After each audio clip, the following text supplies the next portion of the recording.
exaltado para todos sempre o santo nome do Senhor. Gênesis capítulo 2, versículo 15 ao versículo 17 está escrito na palavra do Senhor. Tomou, pois, o Senhor Deus ao homem e o colocou no jardim do Éden para cultivar e o guardar. E o Senhor Deus lhe deu esta ordem: de toda árvore do jardim comerás livremente, mas da árvore do conhecimento do bem e do mal não comerás. Gênesis 2, 15 a 17. O título de nossa mensagem, meu irmão, 3 condenados no jardim do Éden, tomando como base esse trecho da palavra de Deus, nós podemos observar que nenhum outro dia da história teve impacto negativo maior do que o dia registrado em Gênesis capítulo 3.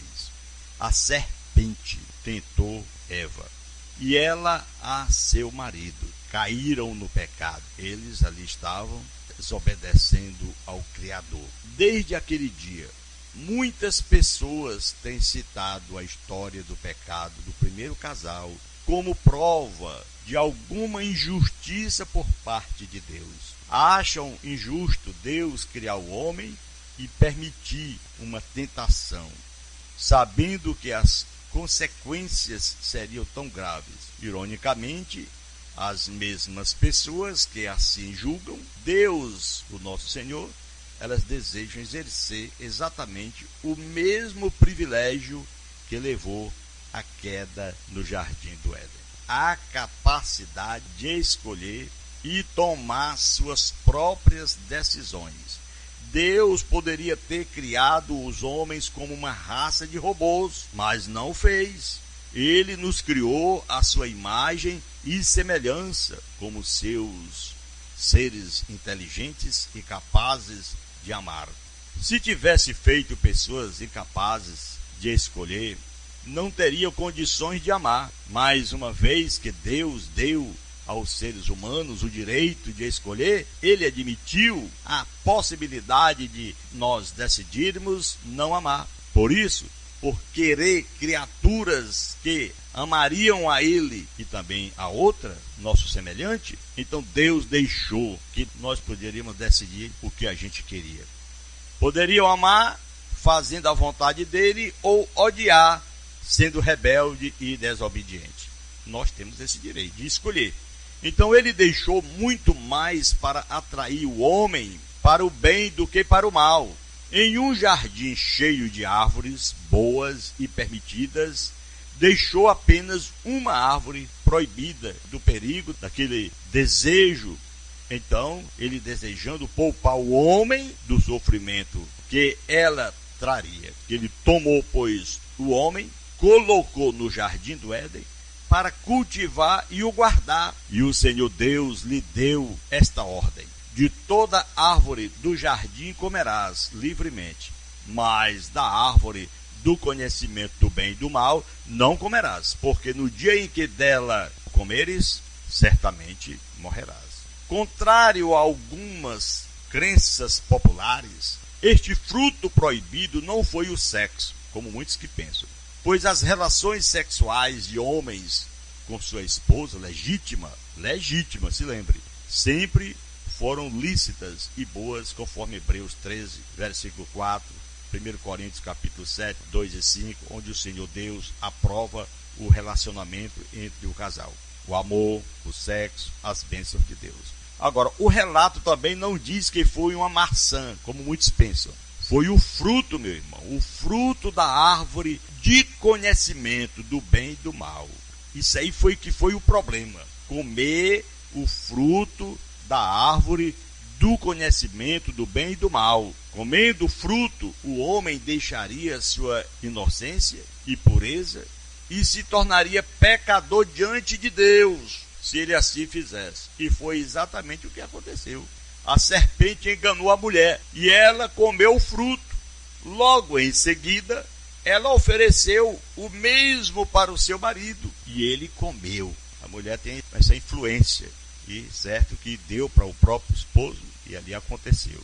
De repente os dois perderam sua inocência e perceberam o seu estado. Antes eram como crianças ingênuas, andando nuas, sem sentir vergonha, mas depois de pecar, perceberam sua nudez e sentiram vergonha. Além de tentar cobrir a sua nudez, eles se esconderam quando Deus se aproximava deles. No registro bíblico, lá em Gênesis 3, de 1 a 8.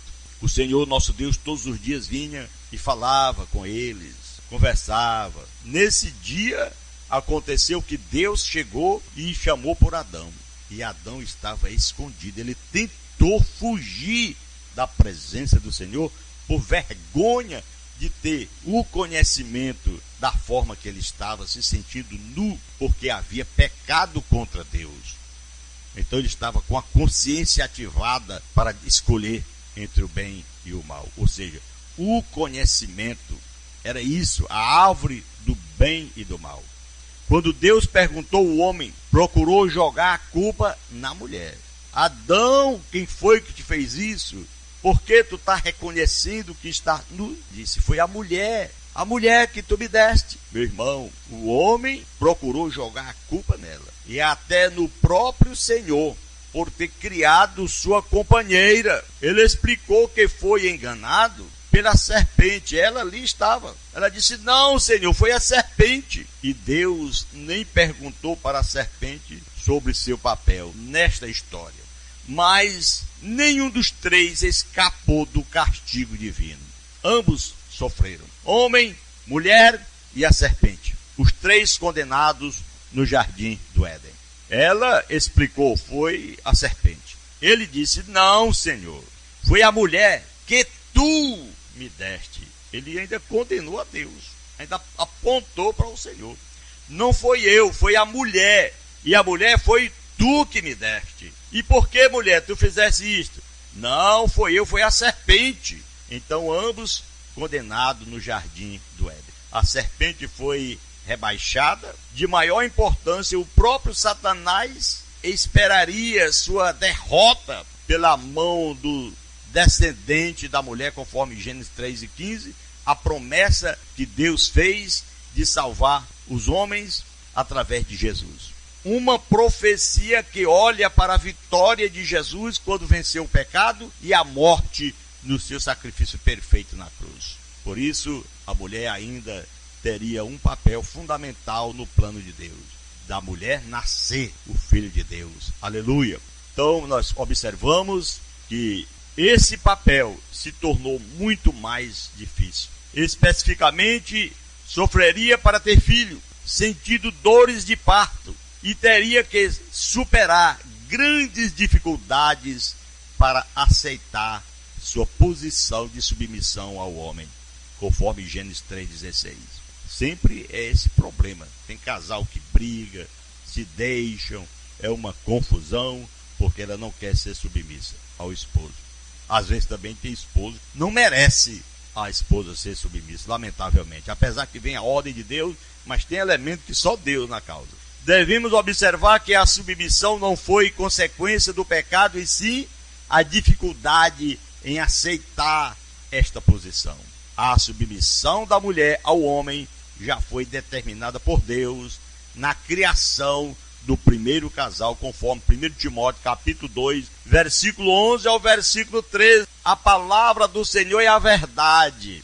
Glória a Deus. E por essa causa, nós observamos que não há como mudar. Deus, o Senhor, Ele é o Deus que fez os céus e a terra e ordenou que assim fosse e assim tem que ser. Conforme está escrito exatamente em 1 Timóteo, capítulo 2, que encontramos aqui a palavra do Senhor para nossa meditação, pois diz, a mulher aprenda em silêncio com toda a submissão. Essas são as palavras de Paulo escrevendo a Timóteo. Pois não permito que a mulher ensine, nem tenha domínio sobre o homem, mas que esteja em silêncio. Porque primeiro foi formado Adão, depois Eva. E Adão não foi enganado, mas a mulher, sendo enganada, caiu em transgressão. Salvar-se-á, todavia, dando à luz filhos, se permanecer com sobriedade na fé, no amor e na santificação. Até isso aqui, muitas pessoas às vezes aproveita essa palavra para querer ficar maltratando a esposa. Aqui o Senhor está dando essa ordem, mostrando lá no jardim, e Paulo fala também aqui na sua carta a Timóteo, não para que o homem venha maltratar a sua esposa, pelo contrário, aprender em silêncio com toda a submissão, está sujeita à palavra de Deus, e ele diz que não permite que a mulher ensine, isso é, ensinar no sentido de querer conduzir a pessoa a um determinado momento de autoridade. A mulher, com toda a inteligência, com o entendimento dado por Deus, ela pode sim ensinar. Paulo disse isso em um sentido bem rústico, não foi um sentido totalmente direcionado para que o homem tenha domínio e fique maltratando a sua esposa. Pelo contrário, quando se trata do conhecimento de Deus, da palavra de Deus, lembremos-nos que o Espírito Santo de Deus, ele usa dos remidos o menor.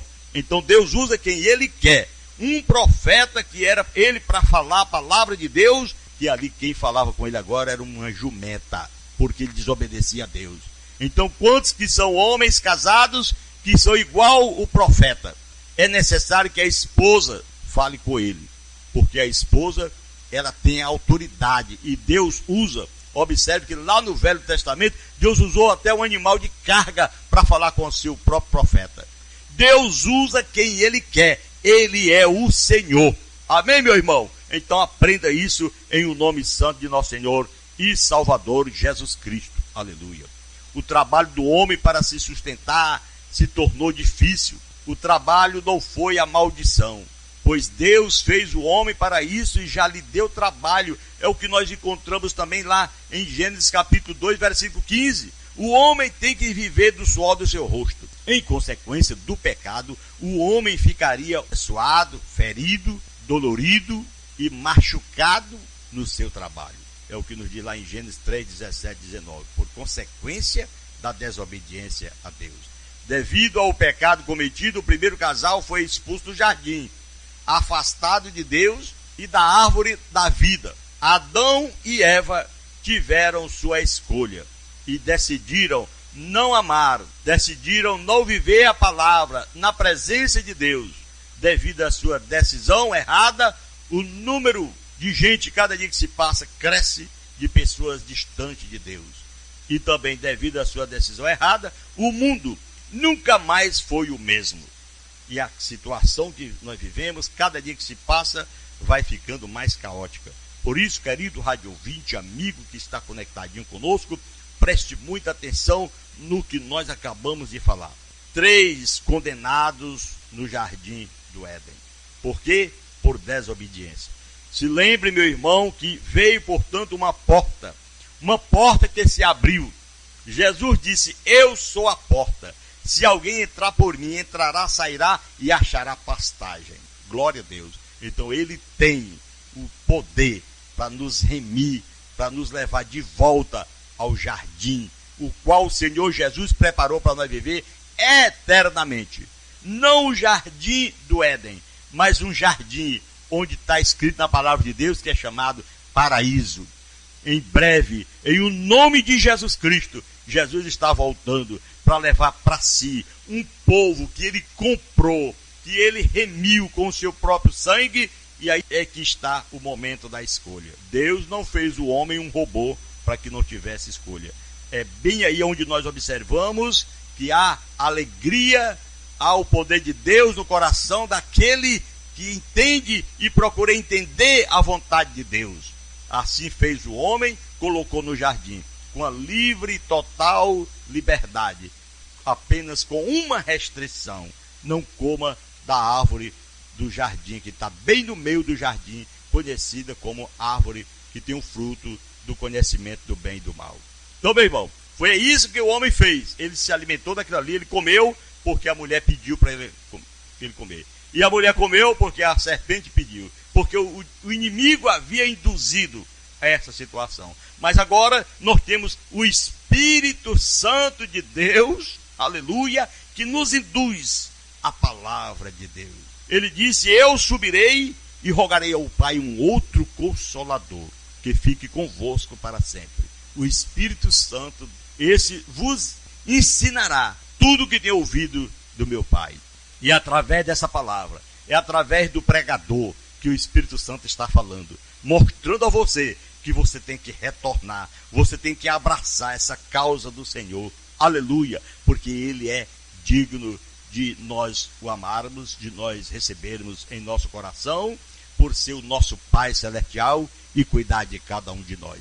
Hoje nós temos um entendimento entre o bem e o mal. O mal nós sabemos que é o inimigo. Jesus disse: o inimigo vem matar, roubar, destruir. Agora eu, o bem, Jesus disse: eu sou o bem, eu sou a porta. Eu vim para que tenham vida e a tenham em abundância. Aceite, entre pela porta. A porta do jardim do Éden foi fechada.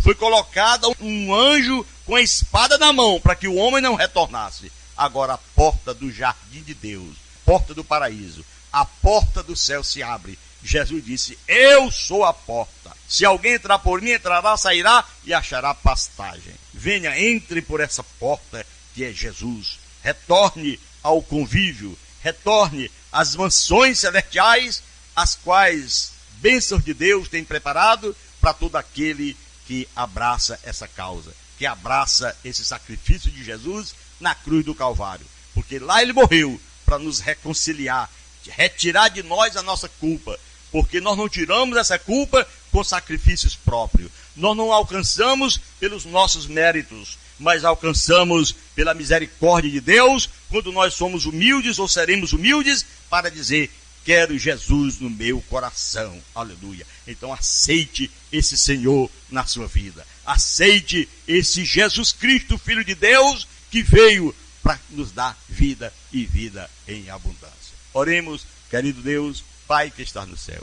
Nesse momento, meu Pai, me sinto feliz, o Senhor sabe do meu coração, por estar reconciliado contigo. E oro para que aqueles que não estão possam voltar e entrar por essa porta. Pai, abençoa a todos, conduz-os à tua presença. Te peço e agradeço em o nome de Jesus, que vive e reina eternamente.